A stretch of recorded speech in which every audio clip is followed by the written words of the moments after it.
ಇದ್ದೀನಿ, ಸ್ವಲ್ಪ ಬೆಳ್ಳುಳ್ಳಿ, ಹೆಂಚಿನಕಾಯಿ ಇಟ್ಕೊಂಡಿದ್ದೀನಿ. ಇವಾಗ ಚಿಕನ್ ಹಾಕೋಣ. ಅದಕ್ಕೆ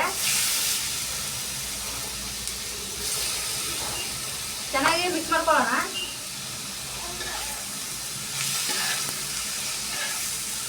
ಈ ಥರ ಮಿಕ್ಸ್ ಮಾಡ್ಕೊತಾ ಇದೆ. ಸ್ವಲ್ಪ ಎಣ್ಣೆ ಹಾಕೋತಾ ಇದ್ದೀನಿ. ಈ ಥರ ಚೆನ್ನಾಗಿ ಮಿಕ್ಸ್ ಮಾಡ್ಕೊತಾ ಇದೆ.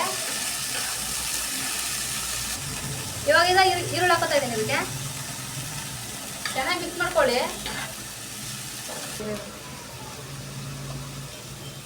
ಬೆಳ್ಳುಳ್ಳಿ ಹಾಕೋತಾ ಇದ್ದೀನಿ. ಇದನ್ನ ಅಷ್ಟೇ ಚೆನ್ನಾಗಿ ಮಿಕ್ಸ್ ಮಾಡ್ಕೊಳ್ಳಿ. ಎಲ್ಲ ಸ್ಮೆಲ್ ಹೋಗ್ಬೇಕಲ್ವಾ, ಸ್ಮೆಲ್ ಹೋದ್ರೆ ಚೆನ್ನಾಗಿ ಟೇಸ್ಟ್ ಬರುತ್ತೆ. ಎರಡು ಹಸಿಮೆಣಸಿನ್ಕಾಯಿ ಹಾಕೋತಾ ಇದ್ದೀನಿ.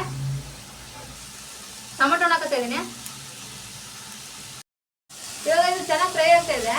ಇದಕ್ಕೆ ಉಪ್ಪು ಹಾಕೊಳ್ಳೋಣ. ಸ್ವಲ್ಪ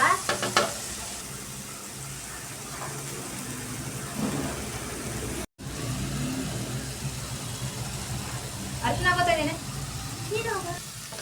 ಈ ಥರ ಚೆನ್ನಾಗಿ ಮಿಕ್ಸ್ ಮಾಡ್ಕೊಳ್ಳಿ. ಅರಿಶಿನ ಹಾಕೊಂಡ್ಮೇಲೆ ಎಲ್ಲ ಹಚ್ಬೇಕಲ್ಲ ಅರಿಶಿನಿಗೆ, ಚಿಕನ್ಗೆ. ಇದಕ್ಕೆ ಇವಾಗ ಮಸಾಲೆ ಹಾಕೊಳ್ಳೋಣ. ಇದಕ್ಕೆ ಈಗ ಚೆನ್ನಾಗಿ ಮಿಕ್ಸ್ ಮಾಡ್ಕೊಳ್ಳೋಣ. ನನಗೆ ಈ ಥರ ಮಾಡೋದು ತಿನ್ನೋದಂದ್ರೆ ತುಂಬ ಇಷ್ಟ. ನಮ್ಮ ಮನೆಯವ್ರಿಗೆ ಮತ್ತೆ ಡಬಲ್ ಇಷ್ಟ. ಈ ಥರ ಚೆನ್ನಾಗಿ ಮಿಕ್ಸ್ ಮಾಡ್ಕೊಳ್ಳಿ. ಪೂರ್ತಿ ಮಸಾಲೆ ಎಲ್ಲ ಹತ್ತೋ ಥರ ಮಿಕ್ಸ್ ಮಾಡ್ಕೊಳ್ಳಿ. ಕೊಬ್ಬರಿ ರುಬ್ಬಿದ್ದು ಹಾಕೋತಾ ಇದ್ದೀನಿ. ಸ್ವಲ್ಪ ಕೊತ್ತಂಬರಿ ಸೊಪ್ಪು ಹಾಕೋತಾ ಇದ್ದೀನಿ.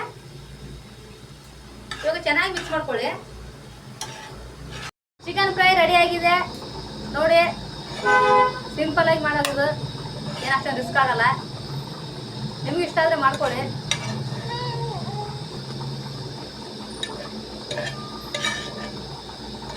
ಚೆನ್ನಾಗಿರುತ್ತೆ.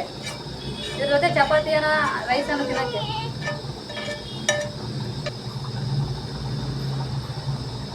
ನೋಡಿ ಇಷ್ಟೇ ಮಾಡೋದು.